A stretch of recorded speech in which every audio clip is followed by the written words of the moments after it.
Hello everybody, this is Paul. I wanted to show you how I would set up my air system for if I were to take the K3L on a parade route, or if I wanted to just go find a secluded spot and sound it off as if I were doing a run-by with it.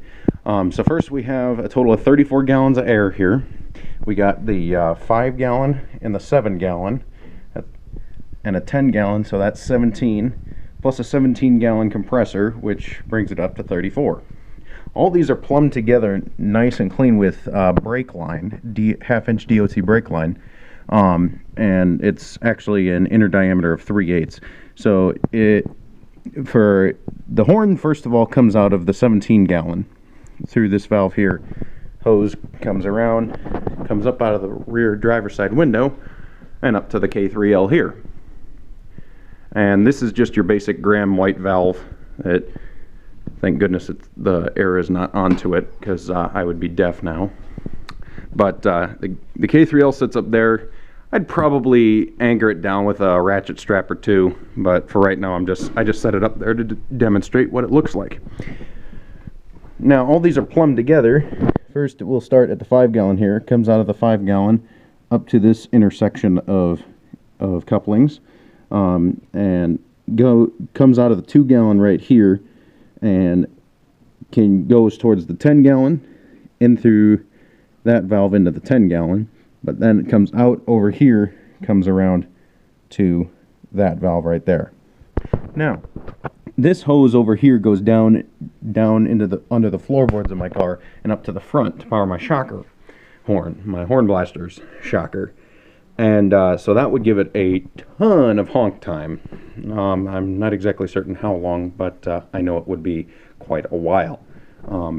But the system being all plumbed together like that will allow the 17 gallon compressor to be a surge tank for the K3L. And it's kind of a necessity when you have all these tanks back here, because if you have a bunch of different couplings with the varying size of airline, it can cause the air to kind of get hung up in certain spots. So if you have one tank that's charged to a certain pressure for a while, the other tanks will recharge that as it needs it.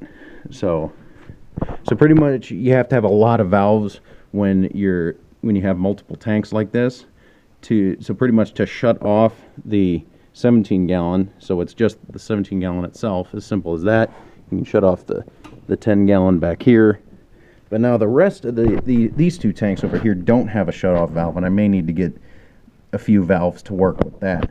And I would probably put it somewhere right here, just like the 10 gallon valve setup. There's a couple of push-to-connect fittings fed into a 3/8 inch valve. I'd put one of those there and one of those somewhere in here on the 2 gallon. But the valves start to get a little pricey at about $7 each, and then the push-to-connect fittings are about $5 each. So to do one of those valves, you're looking at almost $19 So, but yeah, this is my setup. If you guys have any suggestions for me, I'd love to hear them. But that was my hat dragging on the hatch of my car, for those of you curious. But yeah, Horn Blasters gave me a bunch of stickers, which is why there's Horn Blasters stickers everywhere. But yeah, if you have any questions, let me know. I'd love to hear them.